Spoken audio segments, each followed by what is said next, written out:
Voilà, shalom, chers frères et sœurs, soyez abondamment bénis. Nous sommes aujourd'hui dans une nouvelle vidéo. Et dans cette vidéo, on avait promis qu'on allait voir deux points essentiellement. Nous allons parler du veau d'or. Et pendant qu'on sera en train de parler du veau d'or, nous allons faire un focus sur les ornements, les bijoux, les bracelets, les parfums, qu'est-ce que la Bible dit réellement.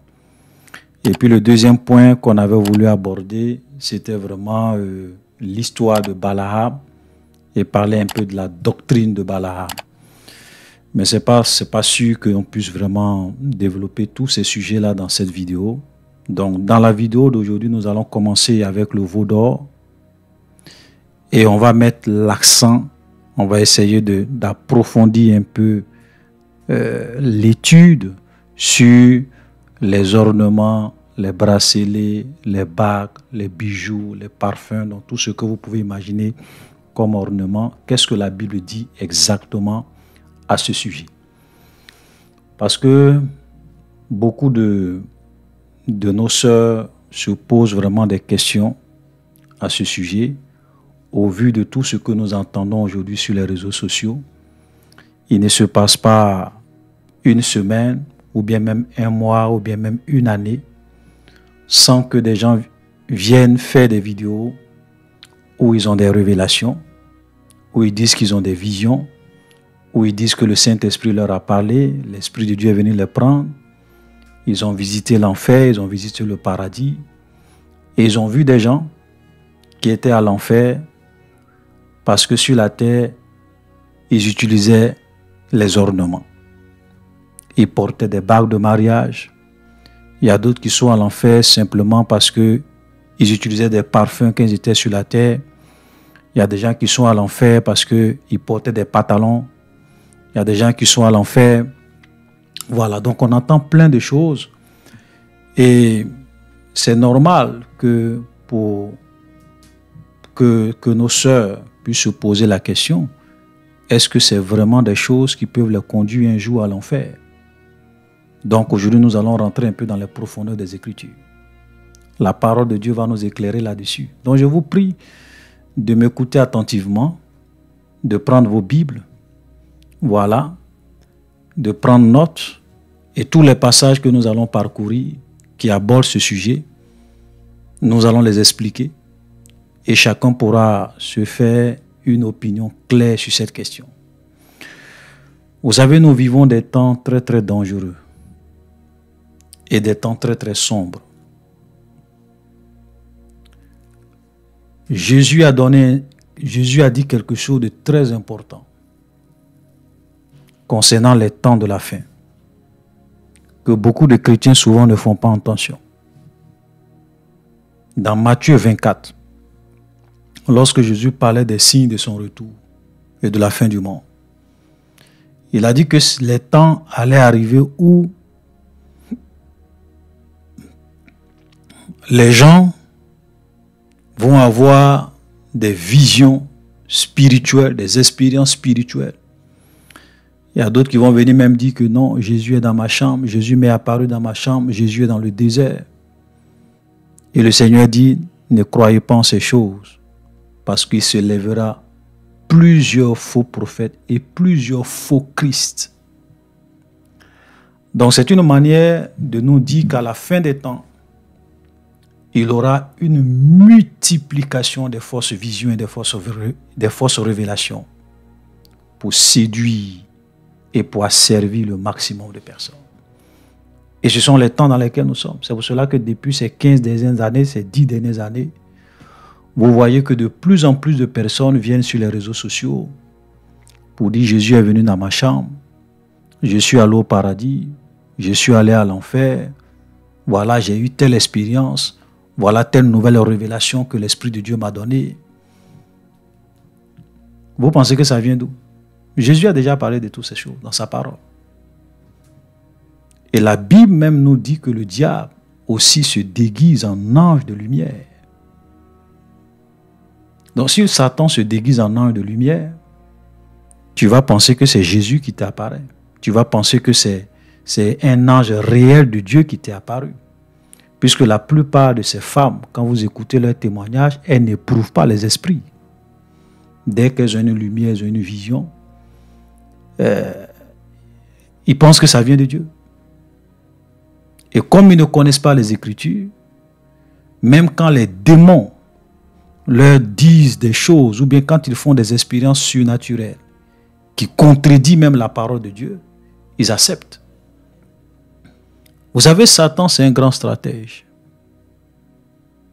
Il n'a pas peur de ton niveau spirituel pour venir te tenter. Il n'a pas peur du nombre de jours de jeûne que tu fais pour venir te montrer des visions.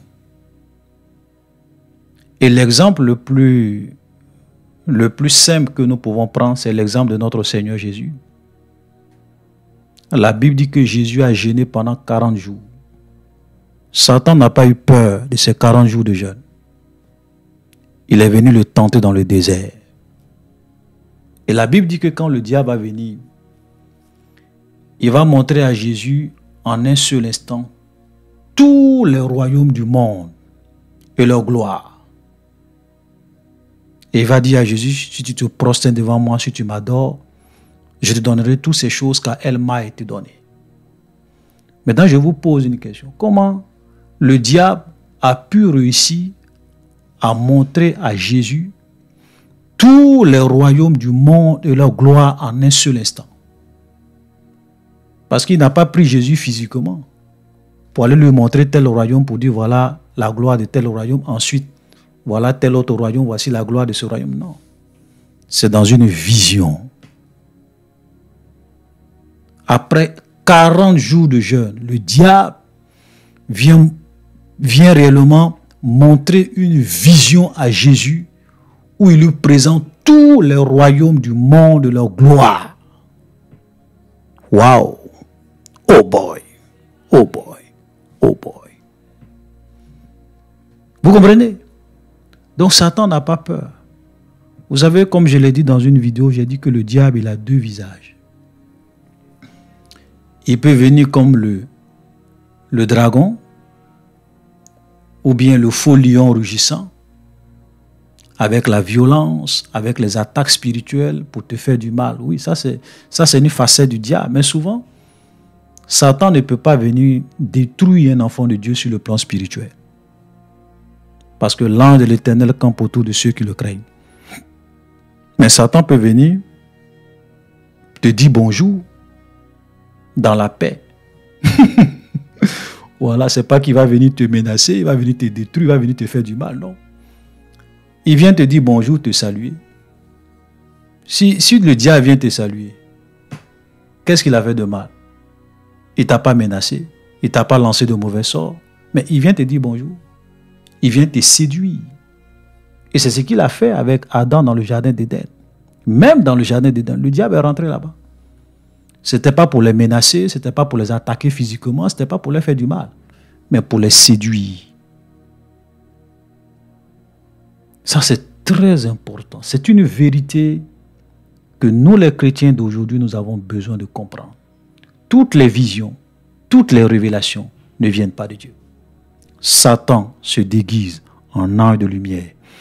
Et donc, la plupart des visions, des révélations, des expériences surnaturelles que les gens font et dont ils viennent exposer sur les réseaux sociaux, quand vous analysez ces choses à la lumière de la parole de Dieu, vous êtes convaincu d'une chose.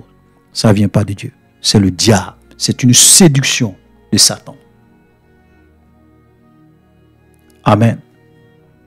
Deuxième vérité. Parce qu'il y a d'autres aussi qui vont aussi venir prendre des passages dans la Bible pour justifier l'interdiction des ornements. Des passages que nous allons lire aujourd'hui et vous allez comprendre le sens de ces passages. Deuxième vérité, c'est que le diable connaît très bien la parole. Et parce qu'il connaît très bien la parole, il sait comment les utiliser pour déformer leur sens. L'exemple le plus palpable, c'est avec Jésus.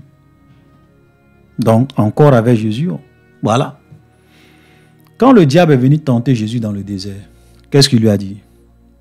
Il vient et il dit à Jésus, si tu es le Fils de Dieu, ordonne que ces pierres deviennent du pain. Jésus a dit, il est écrit que l'homme ne vivra pas de pain seulement. Donc, le diable a cité la parole de Dieu à Satan. Et Satan a dit, ah ok, ce monsieur-là, c'est quelqu'un qui aime les Écritures, il aime la parole de Dieu. Donc, si je veux vraiment le séduire, l'avoir, il faut que moi aussi j'aille prendre un verset dans la Bible dont je vais tordre le sens pour le séduire. Et il est venu dire à Jésus, jette-toi du haut du temple. En un mot, il faut te suicider. Car il est écrit, il donnera des ordres à ses anges, ils te porteront sur leurs mains de peur que ton pied ne heurte contre une pierre. Et ce passage que le diable a cité en disant qu'il est écrit, ça se trouve dans le psaume 91. Donc vous pourrez lire le psaume 91. Vous allez voir les versets que le diable a cités à Jésus. C'était bien écrit. Mais Satan a pris ça et il a déformé le sens. Et Jésus lui a dit, Satan, il est aussi écrit, tu ne tenteras point le Seigneur, ton Dieu. Alléluia. Parce que Jésus connaissait les Écritures. Jésus connaissait la parole de Dieu. Donc, Satan ne peut pas venir prendre un verset, déformer le sens du verset pour le séduire, impossible. C'est pour cela que tout chrétien qui ne connaît pas son Dieu, qui ne connaît pas la parole de son Dieu, sera une proie facile entre les mains des faux pasteurs, entre les mains des pharisiens des temps modernes, entre les mains des menteurs qui viennent imposer des règles, qui viennent établir des doctrines et des commandements d'hommes dans l'Église. Avant qu'on ne commence, je vais vous lire un passage. Et ce passage-là se trouve dans Colossiens chapitre 20. Pardon, Colossiens chapitre 2, excusez-moi, Colossiens chapitre 2, le verset 20. Voilà ce que la Bible dit. Si vous êtes morts avec Christ au rudiment du monde, pourquoi, comme si vous viviez dans le monde, vous impose-t-on ces choses? Ne prends pas, ne goûte pas, ne touche pas. Préceptes qui sont tous, préceptes qui deviennent tous pernicieux par abus. Vous comprenez? Préceptes qui deviennent tous pernicieux par abus et qui ne sont fondés que sur les ordonnances et les doctrines des hommes. Ça veut dire qu'il y a aujourd'hui dans l'Église, dans certaines communautés, légalistes, les pharisiens des temps modernes. Donc, ils établissent des ordonnances et des doctrines que la Bible appelle des doctrines d'hommes. Ce n'est pas des doctrines de Dieu, ce n'est pas des commandements de Dieu, c'est plutôt des doctrines d'hommes. Ne touche pas, ne goûte pas, ne prends pas. Et la Bible dit que ce sont des préceptes qui deviennent pernicieux par abus. Et l'apôtre Paul continue. Ils ont, à la vérité, une apparence de sagesse en ce qu'ils indiquent un culte volontaire de l'humilité et le mépris du corps. Voilà. Donc ce sont des doctrines, quand vous écoutez, ça a l'apparence de la sagesse. Ça a l'apparence de la piété. Parce qu'on te dit ne prends pas, ne touche pas, ne fais pas. Et ça donne l'impression que c'est un culte d'humilité. Il y a le mépris du corps, on méprise le corps, il ne faut pas entretenir le corps. Voilà, les parfums, les bijoux, tout ça, c'est pas bon. Donc quand tu regardes ça, tu peux dire, ah, ça ce sont des femmes pieuses. La Bible dit c'est une apparence. Une apparence. Mais elle contribue. D'abord il dit, mais ils sont sans aucun mérite et contribuent à la satisfaction de la chair. Vous comprenez? À la satisfaction de la chair. C'est pour cela que vous allez voir, ces gens-là sont souvent très orgueilleux. Ces femmes-là sont très orgueilleuses. Parce qu'elles se croient tellement spirituelles qu'elles voient les autres, Jézabel. Voilà, Jézabel. Ça, ce sont les pasteurs qui prêchent la voie large. Ce sont les pasteurs qui poussent les gens à aimer le monde et les choses du monde. Jézabel, les pasteurs de Mammon, les pasteurs du diable, les francs-maçons. Donc vous ne serez pas étonné un jour que déjà je passe des vidéos sur moi pour dire je suis un franc-maçon. C'est possible. Amen. Donc la Bible nous fait comprendre. Vous voyez, tout ça c'est dans la Bible. Ne touche pas, ne prends pas, ne goûte pas. Ordonnance et doctrine des hommes. Maintenant, nous allons rentrer dans les Écritures. Donc, la dernière fois, on s'était arrêté sur les 10 commandements, parce que quand on est en train de voir l'histoire des enfants d'Israël, nous sommes arrivés sur les 10 commandements et nous avons pris suffisamment de temps pour décrire et pour expliquer les 10 commandements. Donc, les enfants d'Israël vont recevoir les 10 commandements sur la montagne de Sinaï. Donc, Dieu va leur communiquer ces 10 commandements directement. Quand il va descendre dans toute sa gloire sur la montagne de Sinaï. Donc, je vous prie, pour ceux qui veulent comprendre le contexte et les 10 paroles, les 10 commandements se trouvent dans Exode chapitre 20. Mais si vous voulez savoir comment Dieu est descendu sur la montagne de Sinaï pour leur parler directement, Exode 19 et Exode chapitre 20 pour bien comprendre le contexte. Et donc, Dieu va leur communiquer les 10 paroles, les 10 commandements directement et ils vont entendre. Amen. Et quand ils vont entendre Dieu leur parler, la montagne tremblait, la montagne était en feu. Ils avaient peur. Ils ont dit à Moïse, franchement, nous, on ne veut pas mourir. Donc, on préfère que tu puisses aller écouter Dieu. Ou bien que Dieu te parle et que toi, tu viennes nous parler. Parce que si on continue à écouter Dieu directement comme ça, on va mourir. Et donc, après cela, Moïse donc, va monter sur la montagne pour recevoir de Dieu les 10 commandements écrits sur les tables de pierre. Et pendant que Moïse était là-bas, parce qu'il a quand même duré 40 jours, 40 nuits, regardez ce qui va se passer pendant qu'il était sur la montagne avec Dieu. Exode 32. Le peuple, voyant que Moïse tardait à descendre de la montagne, s'assembla autour d'Aaron et lui dit, « Allons, fais-nous un Dieu qui marche devant nous, car ce Moïse, cet homme qui nous a fait sortir du pays d'Égypte, nous ne savons ce qu'il est devenu. » Donc le peuple va s'impatienter. Et ils vont venir voir Aaron. Ils vont dire, écoute Aaron, Moïse, on ne sait pas s'il est mort, on ne sait pas s'il est vivant, on ne sait pas ce qu'il est devenu. Donc nous, on veut que tu nous fasses un Dieu qui marche devant nous. Alors que Dieu leur avait dit, dans les 10 commandements, tu n'auras point d'autre Dieu devant ma face. Tu ne te feras point d'image taillée, ni de représentation quelconque des choses qui sont en haut dans les cieux, qui sont en bas sur la terre, qui sont dans les eaux plus bas que la terre. Tu ne te prosterneras point devant ces choses et tu ne les serviras point. Car moi, l'Éternel, ton Dieu, je suis un Dieu jaloux, qui punit l'iniquité des pères sur les filles jusqu'à la 3e et à la 4e génération de ceux qui me haïssent, et qui fait grâce jusqu'à 1000 générations de ceux qui m'aiment et qui gardent mes commandements. Donc, ils savaient que Dieu leur avait parlé. C'était interdit. Mais quand même, ils vont venir voir Aaron. Fais-nous un Dieu qui marche devant nous. Aaron, malheureusement, n'était pas un leader de la carrure de Moïse.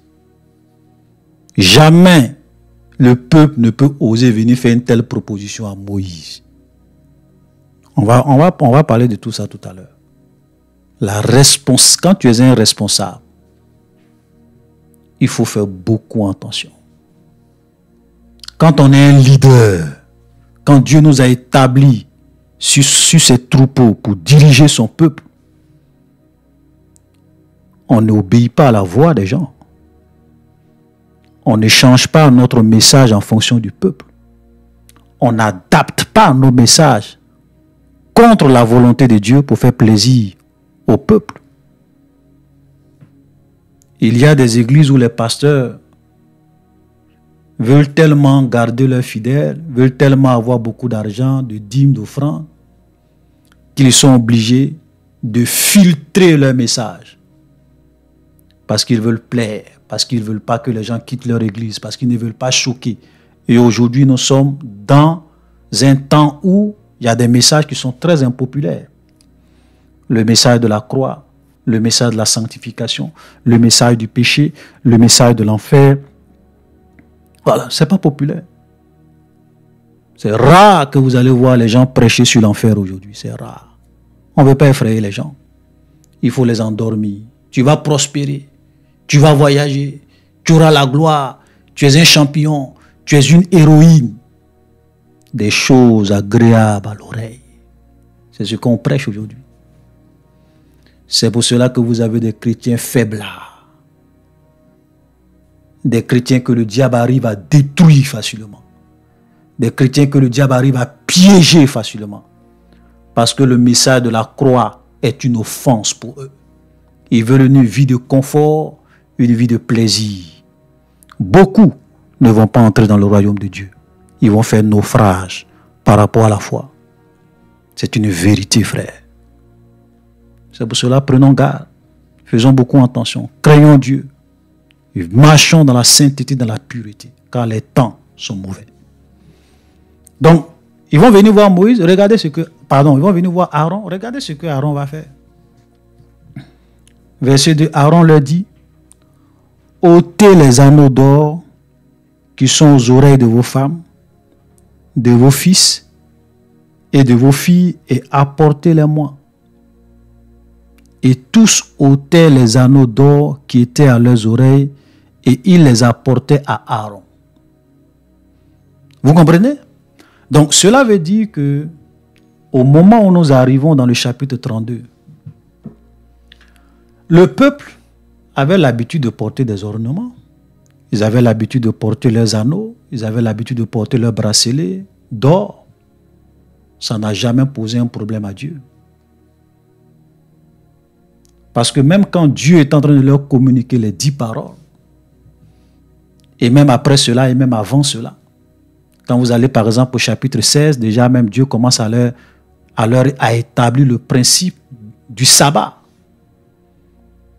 Donc, Dieu ne leur a jamais dit et ne leur a jamais donné un seul commandement, ou bien Dieu ne leur a jamais reproché le fait qu'ils portaient des ornements et des bijoux ou des bracelets. Jamais.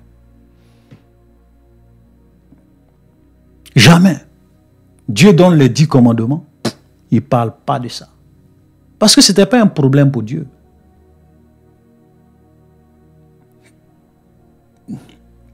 Ce n'était pas un problème.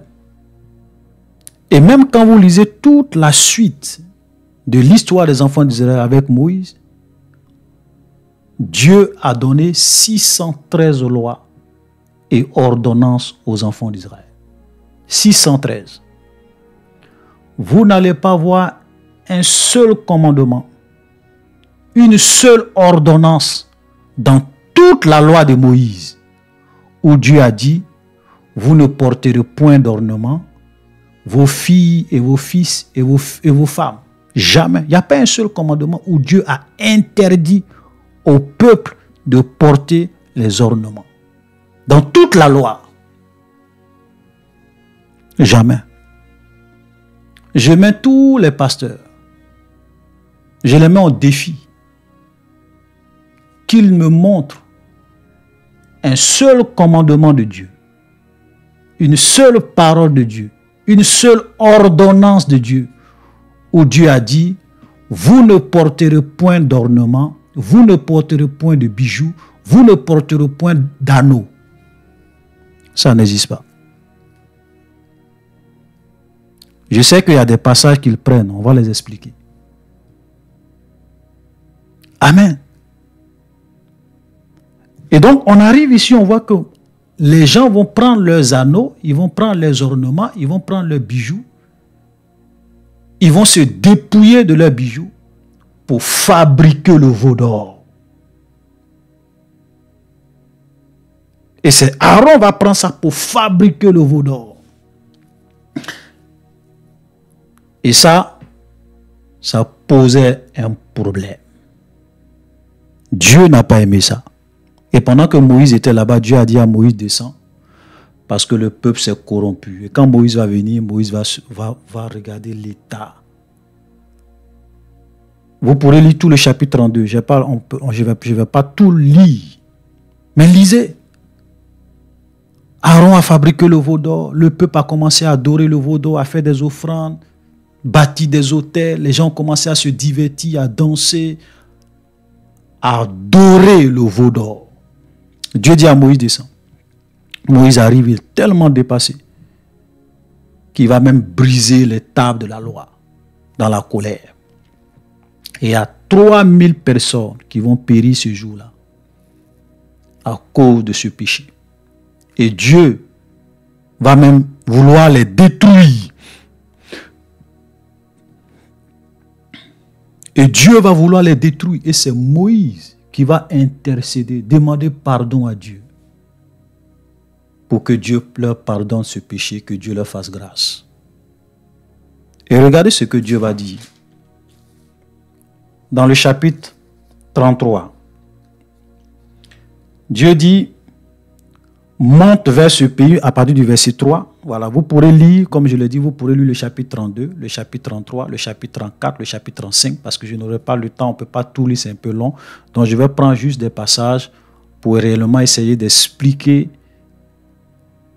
et de vous exposer la vérité sur les ornements. Ok?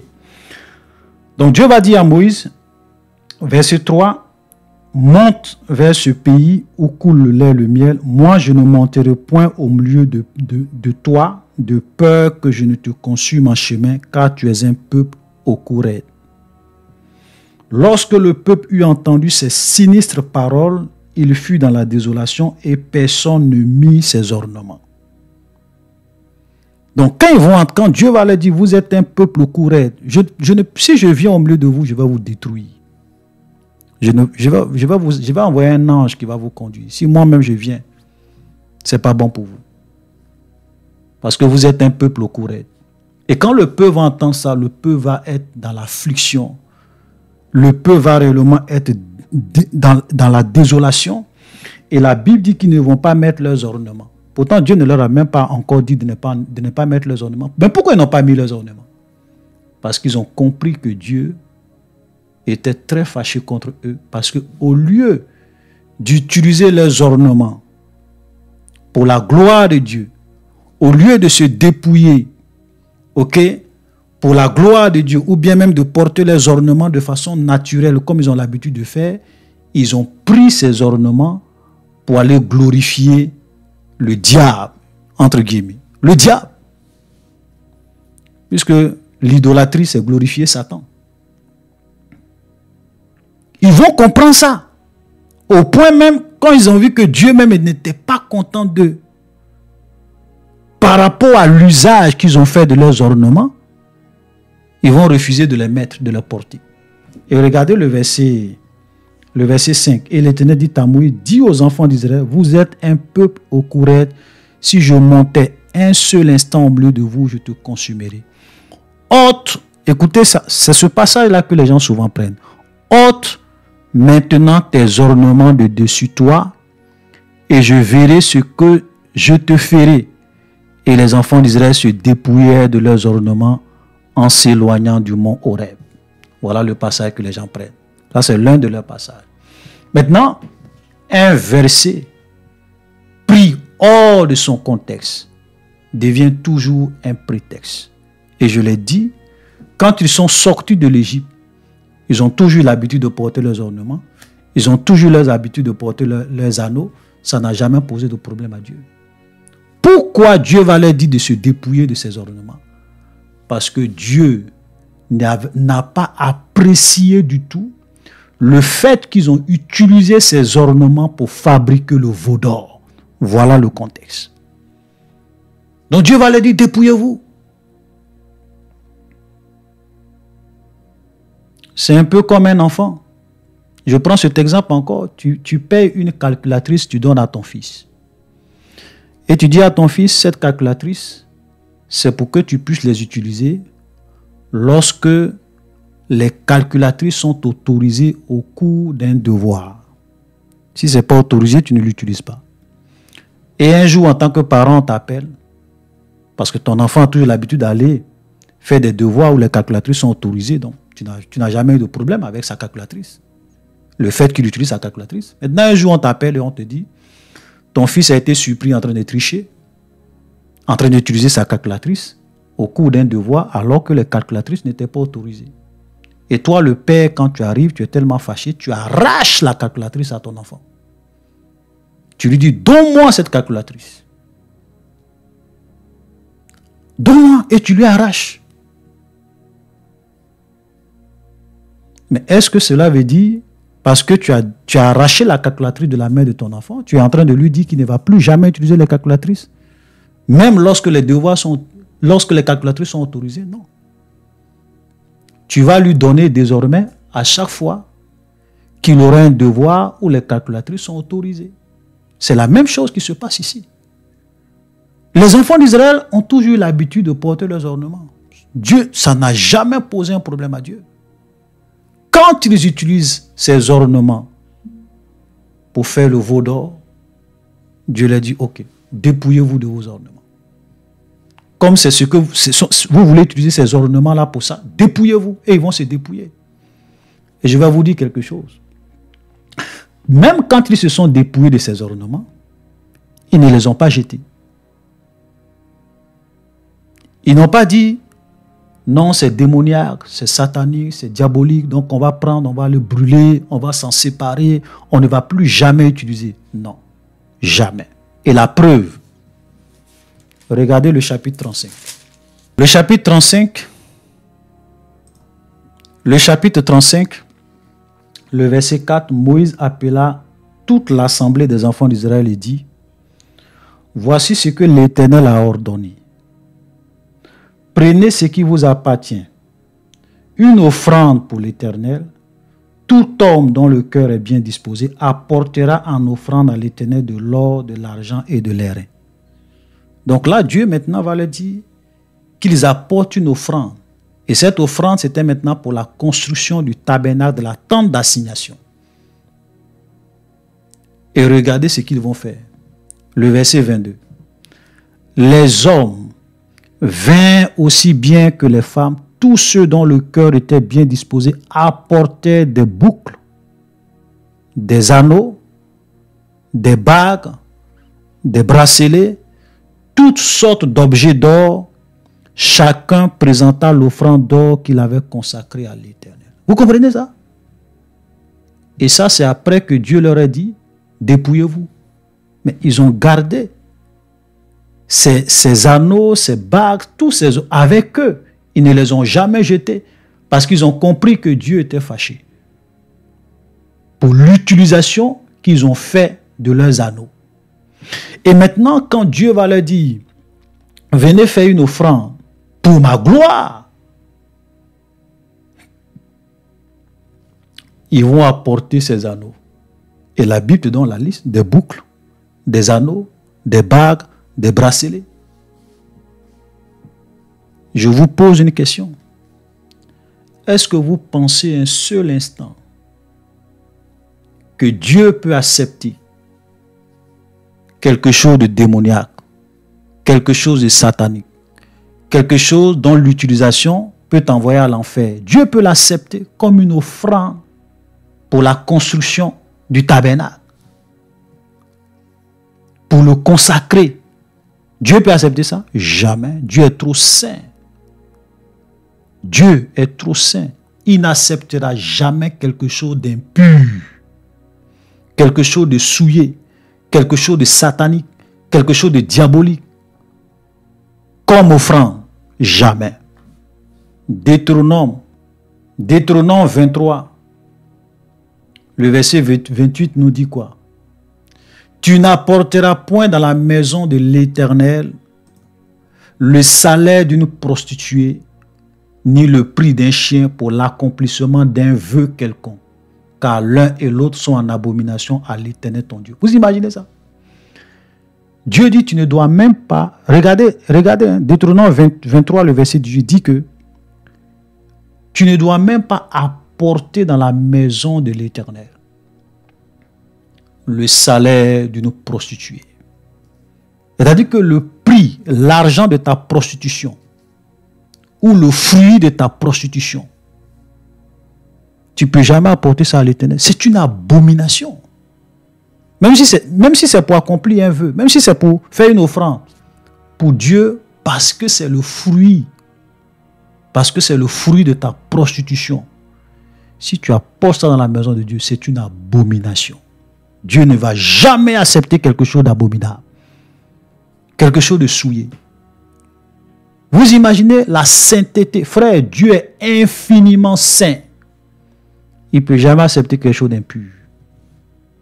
Voici la vérité, frère. Donc, j'aimerais que ces pasteurs viennent nous expliquer ce qui se passe dans Exode 35, le verset 22. Que font les enfants d'Israël ici? Comment ils peuvent apporter si les bagues, si les bracelets, si les anneaux sont impurs, sont diaboliques, envoient à l'enfer, sont souillés, comment Dieu peut accepter quelque chose de souillé comme offrande? Ça, c'est pas le Dieu de la Bible. Alléluia. Je sais qu'ils vont aussi aller prendre. Ils vont aller prendre Genèse. Nous allons lire. Genèse 35. À partir du verset 2. Jacob dit à sa maison. Bon, on va commencer à lire même à partir du verset... Bon, c'est pas grave, on va continuer. Jacob dit à sa maison et à tous ceux qui étaient avec lui, ôtez les dieux étrangers qui sont au milieu de vous, purifiez-vous et changez de vêtements. Regardez très bien ce que Jacob va dire. Parce que souvent les gens lisent la Bible. Ils ne lisent pas la Bible doucement et sérieusement pour comprendre. Qu'est-ce que Jacob a demandé aux gens de sa maison? Je reprends le passage. Jacob dit à sa maison et à tous ceux qui étaient avec lui, ôtez les dieux étrangers qui sont au milieu de vous, purifiez-vous et changez de vêtements. Nous nous lèverons et nous monterons à Bethel. Là, je dresserai un autel au Dieu qui m'a exaucé dans le jour de ma détresse, qui a été avec moi pendant le voyage que j'ai fait. Ils apportaient donc les femmes de Jacob, les concubines de Jacob, ou bien les servantes de ces femmes, ils apportaient à Jacob tous les dieux étrangers qui étaient entre leurs mains et les anneaux qui étaient à leurs oreilles.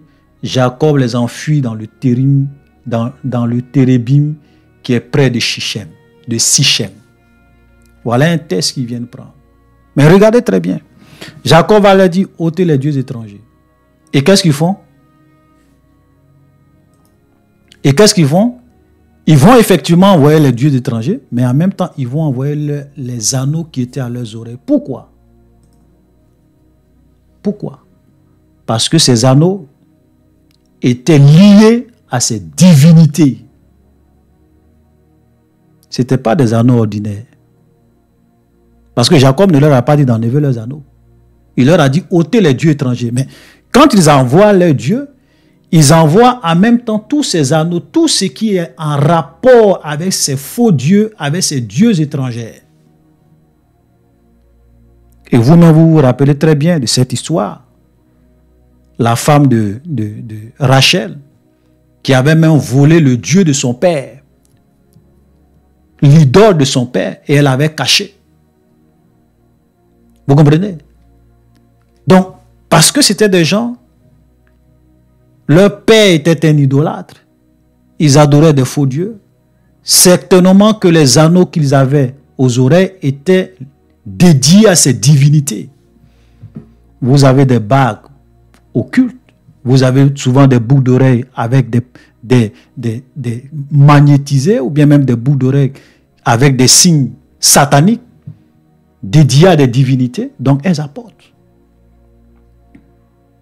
Donc, venez prendre ces gens de passage pour dire oui, les anneaux, vous vous trompez gravement.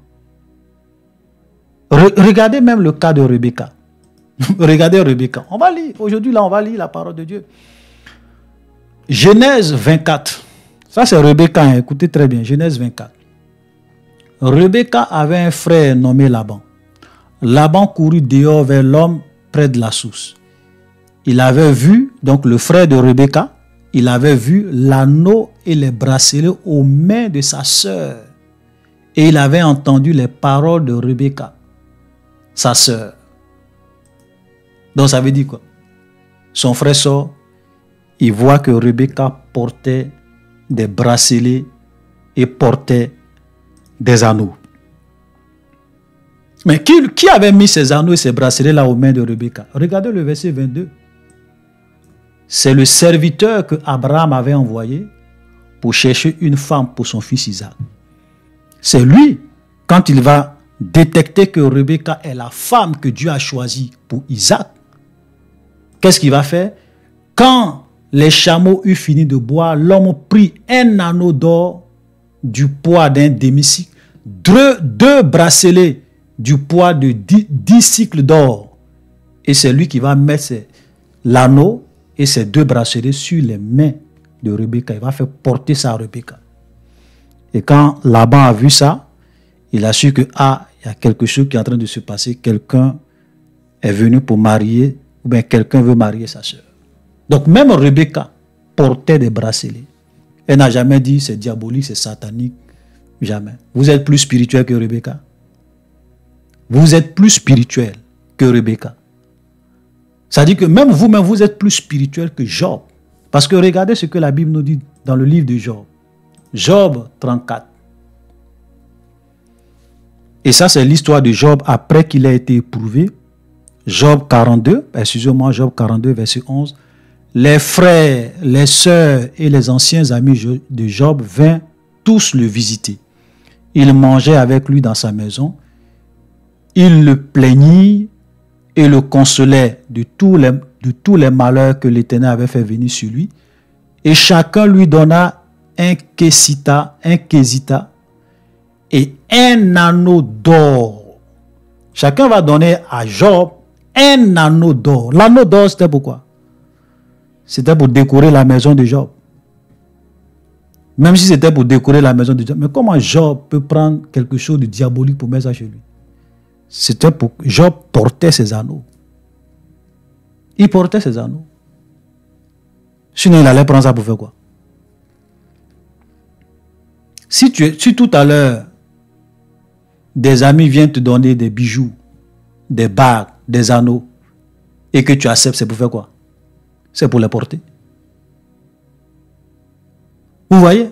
Même Job, vous êtes plus spirituel que Job. Dieu a dit à Satan,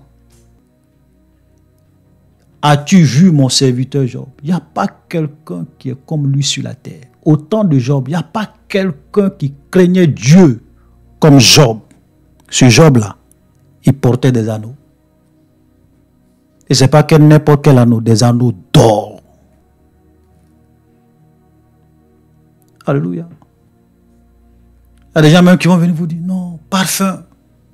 Oh, parfum, c'est diabolique, c'est satanique. On va lire. On va voir si les parfums sont diaboliques. Le livre d'Esther. Esther chapitre 2, le verset 12. Et ici, c'était lorsque Esther et les autres filles qu'on avait pris, qui devaient se présenter devant le roi pour savoir, et le roi devrait choisir celle qui allait devenir celle qui allait devenir reine, voilà, à la place de la femme, de la première femme du roi Assuérus qu'il avait chassée. Chaque jeune fille allait à son tour vers le roi Assuérus. Après avoir employé 12 mois à s'acquitter de ce qui était prescrit aux femmes. Donc, les femmes, y compris bien sûr Esther, elles devraient réellement se rendre belles, s'entretenir pendant 12 mois avant de comparaître devant le roi. Regardez ce qu'ils faisaient, ce que ces femmes-là faisaient, y compris la reine Esther. Pendant ce temps, elles prenaient soin de leur toilette. 6 mois avec de l'huile de myrrhe. L'huile de myrrhe, là, c'est quoi? C'était leur pommade dans leur temps. Pour entretenir leur corps. Comme d'autres vont peut-être dire, pour faire sortir leur teint. Voilà. Leur teint, leur beauté. Et ça ne s'arrête pas là. 6 mois avec des aromates et des parfums en usage parmi les femmes. Des parfums. 6 mois. Donc, vous êtes plus spirituel que la reine Esther. Vous êtes plus spirituel que la reine Esther. Vous aimez plus Dieu que la reine Esther. Même la reine Esther, elle utilisait parfum. C'était une reine. C'était une reine. Et regardez le verset 18. Le roi donna, non, le verset 17, le roi aima Esther plus que toutes les autres femmes et elle obtint grâce et faveur devant lui plus que toutes les autres jeunes filles. Il mit la couronne royale sur sa tête et la fit reine à la place de Vashti. Couronne, ce n'est pas des bijoux, ce n'est pas des ornements. Comment vous imaginez la couronne d'une reine? La couronne d'une reine, mais ce sont des perles précieuses, des bijoux qu'on prend et on pose sur la tête de la reine comme couronne. Ce n'est pas des ornements, ce sont des ornements, ce sont des bijoux. Donc la reine Esther, elle utilisait des bijoux, elle utilisait des parfums. Et vous avez des gens aujourd'hui qui viennent vous dire, oui, on est allé à l'enfer. On a vu des gens qui étaient à l'enfer parce que lorsqu'ils étaient sur la terre, ils utilisaient des parfums. Non, Dieu m'a fait voir, je suis allé au ciel. Et pendant que j'étais là-bas, j'ai vu une femme qui arrivait aux portes du paradis. Et il y a un démon qui est venu pour lui dire, non, toi tu ne rentres pas au paradis. Parce que cette femme-là, malgré qu'elle craignait Dieu, elle marchait dans la sanctification, quand elle était sur la terre, elle utilisait des petits bouts d'oreilles à ses oreilles. Et les démons sont venus lui dire, tu as quelque chose qui nous appartient. Donc les démons l'ont pris pour l'envoyer à l'enfer. Oh boy, oh boy, oh boy, oh boy, oh boy, oh boy. Il y a des chrétiens qui croient en ces visions mensongères. Il y a des chrétiennes qui croient en ces visions mensongères. C'est que la reine Esther elle est à l'enfer. Job aussi est à l'enfer. Rebecca aussi est à l'enfer. Et je vais vous dire, ça veut dire que Jésus aussi est à l'enfer. Nous allons lire. Les Écritures vont parler. Matthieu chapitre 23, le verset 8. Les disciples, voyant cela, s'indignaient et dirent, à quoi bon cette perte? Et le contexte, c'est que c'était une femme, la Bible dit, qui avait pris un parfum de grand prix, un parfum très cher. Et elle va prendre ce parfum-là, elle va réellement répandre ce parfum-là sur la tête de Jésus. Et regardez, les disciples voyant cela vont être indignés. Ils vont dire, mais ça c'est une perte. Un parfum aussi de grand prix, un parfum aussi pur. Oh boy! Et quand on dit pur là, c'est pas en termes de sainteté, c'est pas en termes de sans péché. Quand on dit que le parfum est pur, c'est en termes de la qualité du parfum. C'était un parfum sans mélange, un parfum de grand prix, un vrai parfum. Parce qu'il y a parfum et puis il y a parfum. Écoutez-moi très bien. On aurait pu vendre ce parfum très cher et en donner le prix aux pauvres. Mais regardez ce que Jésus va répondre. Jésus, s'en étant aperçu, leur dit, pourquoi faites-vous de la peine à cette femme? Elle a fait une bonne action à mon égard. Vous comprenez? Jésus dit que le fait que cette femme-là ait mis le parfum sur moi, non, mais elle a fait une très bonne action à mon égard. Arrêtez. Même Jésus, notre Seigneur, notre Roi, notre Dieu, notre Sauveur, notre Maître, on a mis parfum sur Jésus. Il n'a pas dit c'est diabolique. Il n'a pas dit c'est satanique. Il a dit cette femme-là, elle a fait une très bonne action à mon égard. Et donc vous avez des pharisiens des temps modernes aujourd'hui. Qu'est-ce qu'ils font? Non, frère, parfum, c'est satanique. Mettre parfum envoie à l'enfer, c'est diabolique. Ah bon? Assumez vos propos. Vous êtes en train de dire que Jésus aussi est à l'enfer. Et vous savez ce qui m'énerve souvent sur ce genre de personnes, ils ne vont jamais assumer les conséquences de leur doctrine.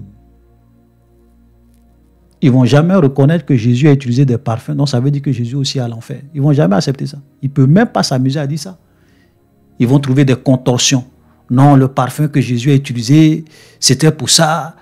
Cette femme-là, ce parfum qu'elle avait là, ce n'était pas un parfum spirituel. C'était un parfum naturel. Un parfum de grand prix qu'elle-même elle utilisait. C'était un parfum très cher. Judas même a évalué, dans d'autres évangiles, il a même évalué le prix. On aurait pu vendre ça à 300 deniers. Vous connaissez 300 deniers? Un denier, c'est le prix d'un jour de travail. Donc 300 deniers, c'est pratiquement le salaire de toute une année. Imaginez le prix de ce parfum. C'était un vrai parfum, un parfum naturel. Parce que ces gens-là, quand tu leur montres ces gens de passage et qui n'ont plus d'arguments, ils vont dire non, disent que c'était un parfum pur, ça veut dire que c'était sain, c'était... Arrêtez de distraire les gens. C'était un parfum naturel. Alléluia. Donc Jésus aussi à l'enfer. Et ces pasteurs-là, aujourd'hui, ils ont ajouté à la parole. Ils sont venus ajouter un nouveau chapitre à la Bible que j'appelle Apocalypse 101. Donc quand vous prenez leur Bible, et ce chapitre-là, c'est dans leur tête, hein, peut-être que bientôt ils vont faire sortir leur nouvelle Bible, où on aura un dernier chapitre, après Apocalypse 22, on aura un autre chapitre, Apocalypse 101. Premier verset. Si tu portes des bagues, tu vas à l'enfer. Deuxième verset. Si tu portes des ornements, tu vas à l'enfer. Troisième verset. Si tu mets des parfums, tu vas à l'enfer. Quatrième verset. Si tu portes pantalon, tu vas à l'enfer. Ainsi de suite. Apocalypse 101. C'est le nouveau chapitre qui est là. Des gens qui viennent enseigner aux gens des choses qui ne sont pas écrites dans la parole et qui égarent les gens. Vous savez, souvent, même quand tu dis ça, ils vont te dire oui, mais il y a des parfums qui sont d'origine diabolique. Mais moi, je n'ai jamais dit que tous les parfums sont forcément des parfums naturels. Je n'ai jamais dit ça. Nous tous, nous savons que partout où les hommes sont, où les hommes font quelque chose, Satan a toujours cette tendance à venir réellement s'incruster au milieu pour réellement pervertir cela. Donc il y a des parfums, quand toi-même tu vois le nom, tu vois la marque, tu vois certains signes, tu sais que ça là, c'est pas bon pour un chrétien. Parce que c'est clair, devant toi, tu sais. Même par leur nom, il y a d'autres même, tu vois le chiffre 666. Oui. Donc avec le discernement, bien sûr, qu'on ne va pas l'acheter ces genres de parfums. C'est la même chose que dans la musique. Il y a la musique diabolique, la musique satanique, la musique d'inspiration satanique. Que souvent certaines personnes font. Ils signent des pactes. Mais est-ce qu'on va dire que oui, parce que les satanistes ou bien des gens signent des pactes avec le diable pour faire la musique? Donc ça veut dire que nous, les chrétiens, on ne doit plus faire la musique. On ne doit plus faire la musique pour louer Dieu, pour glorifier Dieu, pour adorer Dieu, c'est ça? Parce que le diable aussi est dans la musique. Donc le diable aussi est dans les parfums. Donc tous les parfums sont diaboliques. Ça, c'est le déséquilibre spirituel. Le déséquilibre de ces gens-là. Ils sont déséquilibrés. Ils ne savent pas faire la part des choses. Amen. Vous savez, en tant qu'un enfant de Dieu, nous devrons être sages. Ce n'est pas tout qu'on doit utiliser, ce n'est pas tout qu'on doit prendre. Il y a des choses, quand toi-même tu regardes, souvent même l'Esprit de Dieu peut te pousser pour dire ça. Fais attention, ça ne prend pas, ça ne prend pas. L'Esprit de Dieu nous oriente. Le Saint-Esprit est là pour nous conduire. Même au niveau des bracelets, souvent il y a des bagues que les mystiques portent. Des bagues magnétisées, des croix, des chaînets, des ornements. Oui, qui sont utilisés par des mystiques. Souvent même pour envoûter, pour avoir du succès. Plein de choses. Oui, on est d'accord avec ça. Souvent, tu as des ornements travaillés, des bagues travaillées. Sur le plan culte, oui, on est d'accord avec ça. Mais ce n'est pas parce que ça c'est vrai que vous allez venir établir une règle générale pour tout. Ce n'est pas comme ça que ça marche. Ça, ce sont les ordonnances et les doctrines d'hommes. C'est pour cela qu'il y a certains domaines de la vie où c'est l'Esprit de Dieu qui conduit ses enfants. Le Saint-Esprit qui nous oriente. Et nous agissons, nous marchons par conviction selon l'orientation que l'Esprit de Dieu nous donne, selon le discernement que l'Esprit de Dieu nous donne. On agit. Ce n'est pas la peine de venir imposer des règles, imposer des principes, imposer des commandements d'hommes, des ordonnances d'hommes qui ne sont pas dans la parole de Dieu pour asservir et pour contrôler les gens. Pour asservir et pour contrôler les gens. Ce n'est pas bon. Il faut qu'on sorte de ça. Alléluia. Vous avez des femmes même qui viennent vous dire manger sauce graine, avoir l'enfer. Il y a des chrétiens qui croient en ça.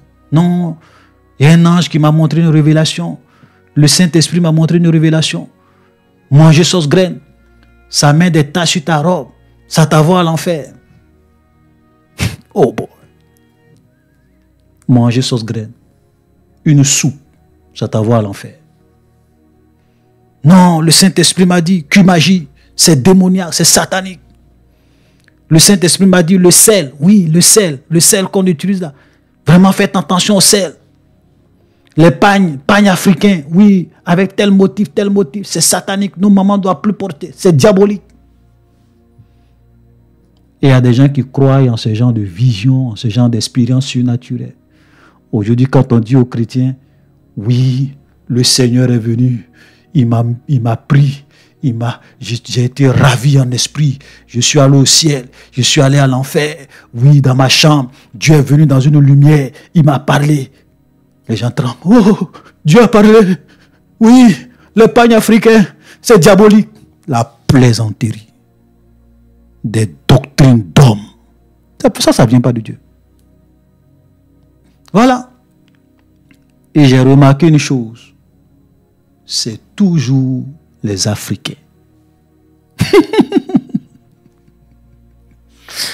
Regardez très bien. C'est toujours nos sœurs africaines et nos frères africains. Le Dieu de l'Afrique. Oui, pourquoi j'ai dit le Dieu de l'Afrique? Parce que les femmes blanches là, les Asiatiques, les Européennes, les Américaines, qui portent plus pantalon, matin, midi, soir, elles sont dans le froid, elles portent pantalon. Moi, personnellement, je n'ai jamais vu. Peut-être que si vous en avez, envoyez-moi les vidéos. Je n'ai jamais vu une femme blanche, chrétienne, qui craint Dieu, venir dire non, l'Esprit de Dieu m'a pris, je suis allé au paradis. Ou bien je suis allé à l'enfer. J'ai vu des femmes là-bas. Jésus m'a dit qu'elles étaient à l'enfer parce qu'elles portaient pantalon. Regardez très bien. C'est toujours les Africaines.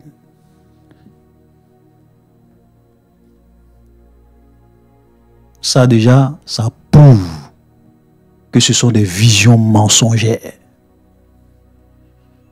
Si Dieu a un message à communiquer, il va toujours donner plus ces genres de révélations aux pays, aux frères et sœurs qui sont dans des pays où les gens utilisent plus les pantalons. N'est-ce pas? Pourquoi c'est à vous on monte tout? Pourquoi c'est toujours vous? Donc il n'y a pas de nos sœurs canadiennes, françaises, américaines, chinoises, russes, eux ne portent pas pantalon. Ils ne sont pas enfants de Dieu. Ils ne connaissent pas Dieu. Ou bien Dieu, ils ne sont pas dans le cahier de Dieu. Eux ne sont pas sauvés. C'est vous qui êtes les spirituels. C'est vous qui savez que parfum envoie à l'enfer. Bague envoie à l'enfer. Bracelet envoie à l'enfer. Pantalon envoie à l'enfer. Amen. Ils vont venir prendre ce passage. Un homme ne portera pas un habillement d'homme. Une femme ne portera pas un habillement. Qui confesse ces choses est en abomination à l'Éternel. Et moi, je leur pose toujours cette question. Et jusqu'à présent, cette question, la personne ne m'a encore répondu. J'attends toujours la réponse. J'ai dit, concernant les habillements, qui décide, écoutez ma question, hein, qui décide ce qui est habillement d'homme, ce qui est habillement de femme? Qui décide? C'est Dieu, ou c'est l'environnement, ou c'est la société, ou bien c'est la culture, ou bien c'est chaque peuple a sa façon de s'habiller. C'est-à-dire que quand tu vas chez un peuple, on sait ce qui est habillement de femme, on sait ce qui est habillement d'homme. Donc c'est la culture, c'est chaque peuple qui détermine ça. Ou bien c'est Dieu. Maintenant, si vous dites que c'est Dieu, moi j'ai une question, j'ai une deuxième question pour vous. Si vous dites que c'est Dieu, je vous dis, montrez-nous les critères qui nous permettent, lorsque nous allons chez chaque peuple, les critères de Dieu qui nous permettent de déterminer que ça c'est habillement d'homme, ça c'est habillement de femme. Parce que quand vous prenez par exemple les animaux, Dieu avait dit qu'il y a des animaux qu'on doit manger, il y a des animaux qu'on ne doit pas manger dans l'Ancien Testament. Les critères étaient clairement définis. C'est-à-dire que tu vas en Chine, tu vas en Afrique, tu vas aux États-Unis, tu vas en Europe, tu vas en Russie. Dieu dit quand tu vois un animal qui est comme ça, qui est comme ça, qui est comme ça, qui est comme ça, c'est un animal impur, tu ne dois pas manger. Tu vois un animal qui est comme ça, qui est comme ça, c'est un animal pur, tu peux manger. Les critères sont clairs, il n'y a pas de débat. Maintenant, concernant l'habillement, j'aimerais que vous me donniez les critères bibliques et de Dieu pour reconnaître ce qui est habillement de femme, ce qui est habillement d'homme. Est-ce que c'est Dieu qui décide, ou bien c'est la culture, ou bien c'est la société, ou bien chaque peuple a ses habillements d'hommes, a ses habillements de femmes? Jusqu'à présent, je n'ai pas encore eu de réponse à ça. Parce que vous allez même en Israël au temps de Jésus. En Israël au temps de Jésus, les sacrificateurs portaient des robes. Les femmes portaient robes, les hommes aussi portaient robes. Mais quand on regardait les robes, on peut savoir que ça c'est le modèle de femme et ça c'est le modèle des hommes. Ça c'est la robe des hommes, ça c'est la robe des femmes. Il y avait toujours des choses qui permettaient de faire la distinction entre ce qui est habillement de femme et ce qui est habillement d'homme. Vous allez chez chaque peuple. Vous allez chez un peuple. Dès que tu t'habilles comme une femme, les gens vont te dire, mais ce gars-là, regarde, il s'habille comme une femme. On va dire, ah, il a porté un habit. Lorsque Dieu donnait cette parole à Moïse, le pantalon n'existait même pas. Et ce n'était même pas dans l'optique des pantalons que Dieu a donné ce commandement. C'était pour empêcher les gens de se travestir. Parce qu'il y a des hommes qui aiment s'habiller comme les femmes. Il aime les femmes qui aiment s'habiller comme des hommes. Pour éviter le travestissement. Que Dieu a interdit ça. Il faut que les choses soient claires. Vous parlez de pantalons. Laissons pantalons. Prenons les boubous. Les boubous. Quand vous allez chez les Arabes, boubou là, c'est habillement d'homme, bien c'est habillement de femme.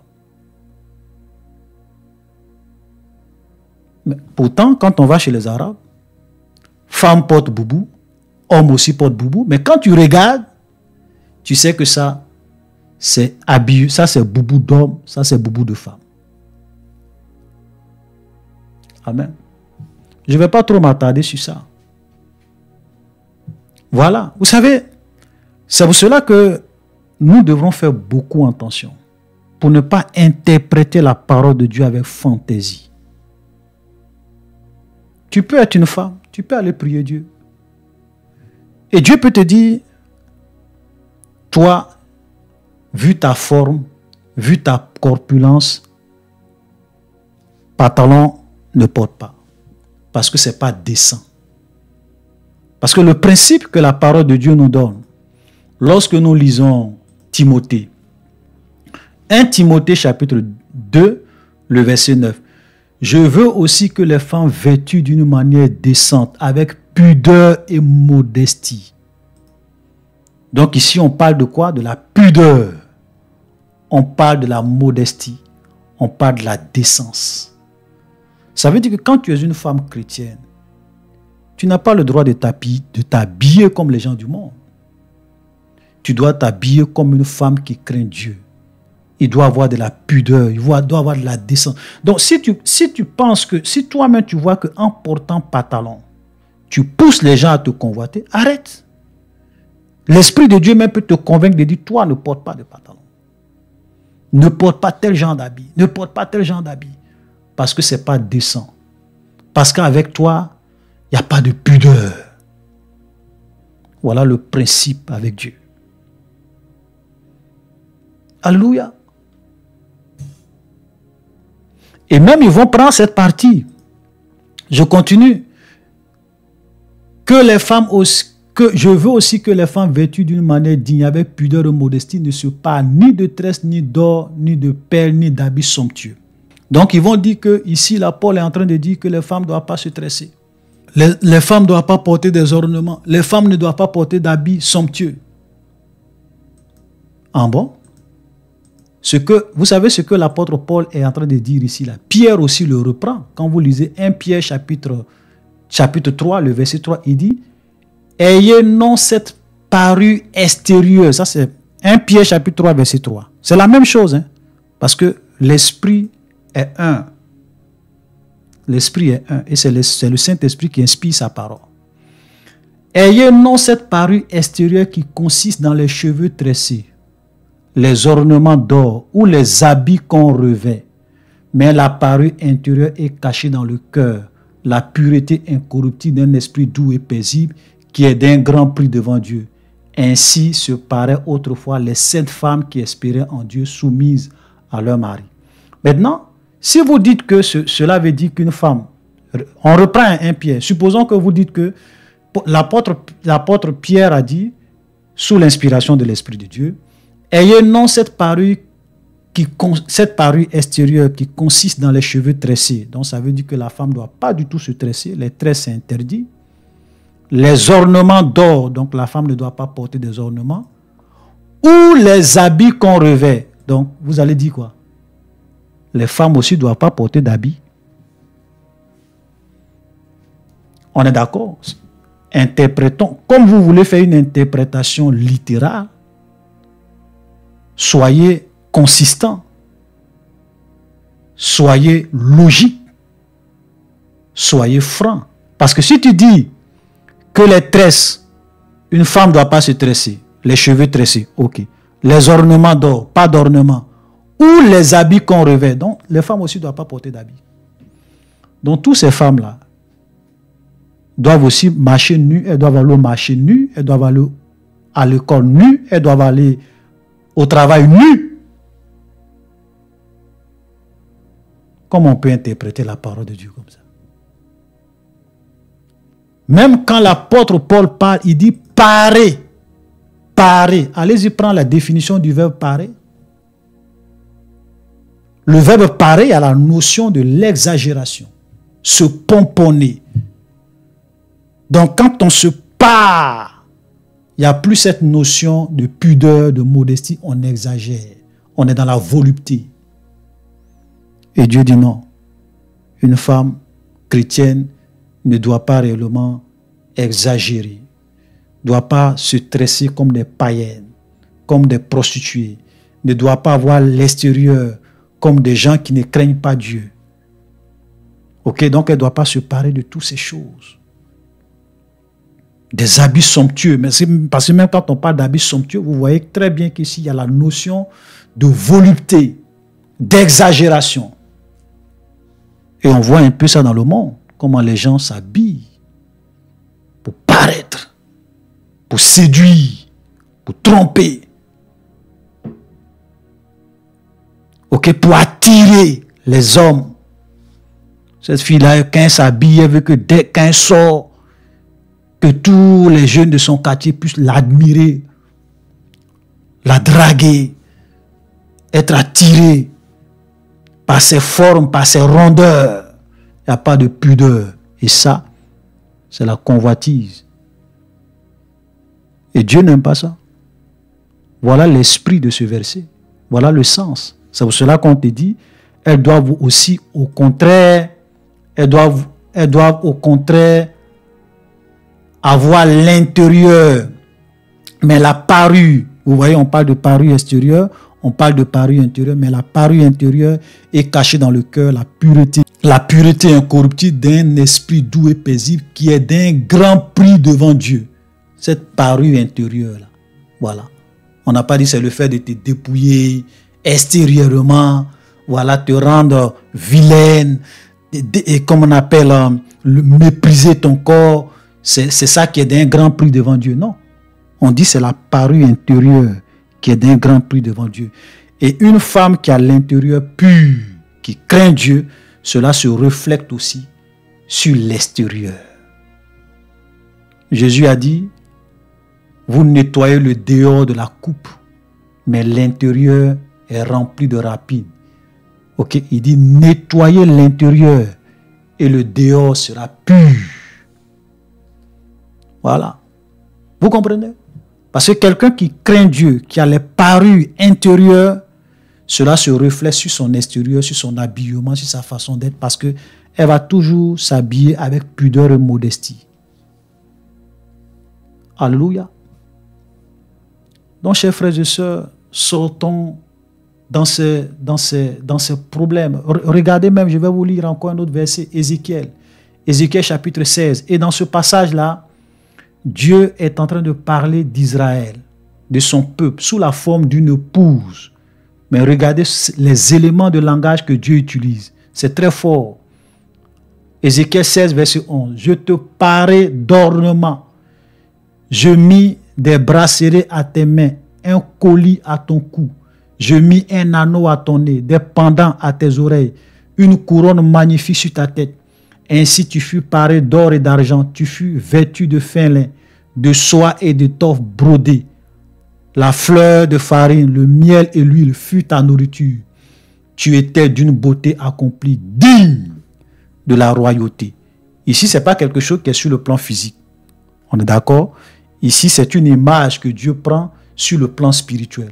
Mais là, comment Dieu, même lorsqu'il compare Israël à une épouse sur le plan spirituel, comment il peut utiliser ces éléments de langage? Si ce sont des choses qui sont impures, les ornements, je t'ai mis des bracelets à tes mains, un collier à ton cou, un anneau à ton nez, des pendants à tes oreilles, une couronne magnifique. Et il dit, tu étais digne, tu étais d'une beauté accomplie, digne de la royauté. C'est-à-dire que Dieu lui-même, il sait que toutes ces choses participent à la beauté. À la beauté. Vous avez des églises, vous avez des jeunes filles de 20 ans, on dirait qu'elles ont 40 ans. Parce qu'on leur dit de mépriser le corps. Même si ce sont des parfums naturels. Non, ils ne doivent pas mettre parfum, ça va à l'enfer. Et ces jeunes filles-là, tu les vois, elles sont comme des vieilles mamans, des jeunes filles.